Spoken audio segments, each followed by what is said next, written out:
లక్షల తెలంగాణ బిడ్డలకు సన్న బియ్యం 6 కిలోల చొప్పున ఈరోజు రాష్ట్ర ప్రభుత్వం అందిస్తుంది.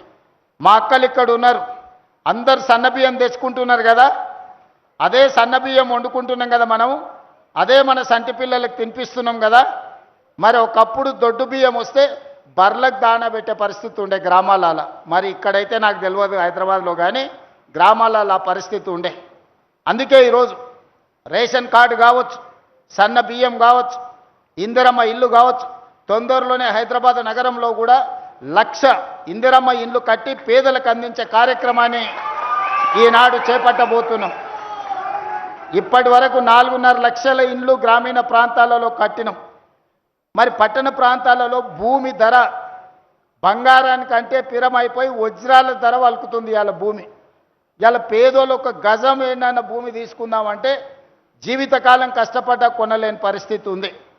అందుకే ఈనాడు ఏ విధంగా పట్టణ ప్రాంతంలో ఉన్న పేదలను ఆదుకోవాలని 1,00,000 ఇందిరమ్మ ఇండ్లను పట్టణ ప్రాంతంలో కట్టి పేదలకు పంచి పెట్టాలి అని ఈరోజు కార్యక్రమాన్ని తీసుకున్నాం.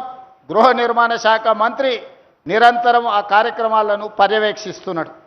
అదేవిధంగా ఈరోజు పట్టణ ప్రాంతంలో ఉండే వాళ్ళకు మహిళలకు బస్సులో ఉచిత ప్రయాణమే కాదు, 1000 బస్సులకు యజమానులను ఈరోజు మహిళల్ని చేయడం జరిగింది.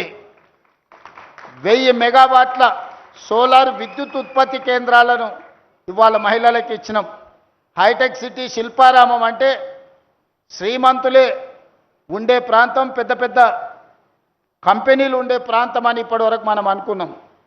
కానీ శిల్పారామం పక్కన హైటెక్ సిటీ అంచున 3.5 ఎకరాలు 1000 కోట్ల ప్రాపర్టీ ఈరోజు ఇందిరా మహిళా శక్తి కేంద్రాలుగా మార్చి 150 షాప్స్ రాష్ట్రం నలుమూలల వాళ్ళు తయారు చేసిన వస్తువులను అక్కడ అమ్ముకోవడానికి ఈరోజు ఇందిరా మహిళా శక్తి నైట్ బజార్ని ఈరోజు మహిళలకు కేటాయించి వ్యాపారంలో కూడా మహిళల్ని రాణించే విధంగా ఈరోజు మన ప్రభుత్వం ప్రయత్నం చేస్తుంది.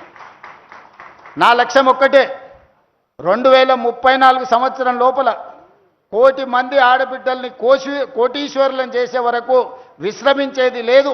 ఈరోజు 1 కోటి మంది ఆడబిడ్డల్ని కోటీశ్వరులను చేయడానికి అన్ని రకాల ప్రణాళికలు, వాళ్ళకు ఉద్యోగ ఉపాధి అవకాశాలే కాకుండా వ్యాపారం చేసుకోవాల్సిన అవసరమైన మెలకువలు కూడా. ఒకప్పుడు రిలయన్స్ వాళ్ళకి పెట్రోల్ బంకులు ఉండేది, అంబానీలు పెట్రోల్ బంకులు నడిపేది. ఈరోజు ఆడబిడ్డలకు పెట్రోల్ బంకుల కోసం స్థలం ఇచ్చి ఈరోజు పెట్రోల్ బంకుల యజమానులను ఆడబిడ్డల్ని చేసినాం. ఈరోజు అద్భుతంగా వాళ్ళు పెట్రోల్ బంకులు నడుపుతున్నారు.